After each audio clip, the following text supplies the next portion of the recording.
एक बार की बात है कि महात्मा गौतम बुद्ध घूमते हुए वेगवती नदी के किनारे स्थित एक उजाड़ गांव के निकट पहुंचे।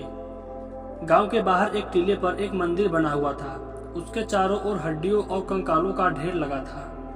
महात्मा बुद्ध ने सोचा कि यह स्थान उनकी साधना के लिए ठीक रहेगा। तभी कुछ ग्रामीण वहां से गुजरे और उनसे बोले, यहाँ अधिक देर तक मत ठहरिए मुनिराज। यहाँ जो भी आता है उसे टीले में रहने वाला दैत्य सूल पाड़ी उसका भक्षण कर जाता है और ये हड्डियां भी उन्हीं अभागी लोगों की हैं। यह गांव भी कभी मनुष्यों से भरा हुआ करता था, लेकिन उस दैत्य ने इसे उजाड़ कर रख दिया। यह कहकर ग्रामीण लोग तेज कदमों से वहां से चले गए। महात्मा गौतम बुद्ध ने ग्रामवासियों के मन का भय दूर करने की ठानी और मंदिर के प्रांगण में एक स्थान पर खड़े होकर ध्यान करने लगे। जल्दी ही वे अंतर केंद्रित हो गए। अंधेरा घिरते ही वातावरण में भयंकर गुर्राहट गूंजने लगी।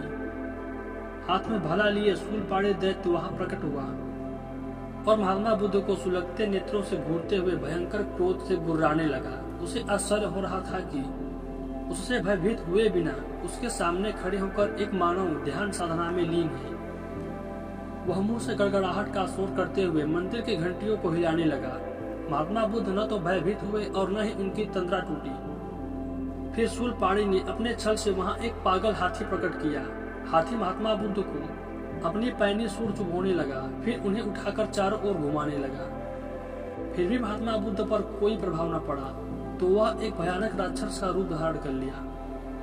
फिर तीक्ष्ण नख और दांतों से उन पर प्रहार करने लगा। इतने पर भी महात्मा बुद्ध ध्यान मग्न रहे तो शूलपाड़ी ने भाले की नोकीली नोक उनकी आंख, कान, नाक, गर्दन और सिर में चुभोने लगा।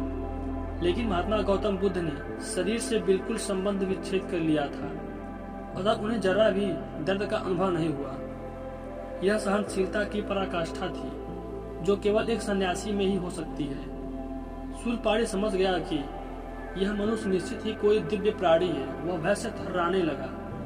तभी महात्मा बुद्ध के शरीर से एक दिव्य आभा निकलकर दैत्य के शरीर में समा गई। देखते ही देखते उसका क्रोध पिघल गया और घमंड चूर चूर हो गया। वह महात्मा बुद्ध के चरणों में गिर गया और क्षमा मांगने लगा।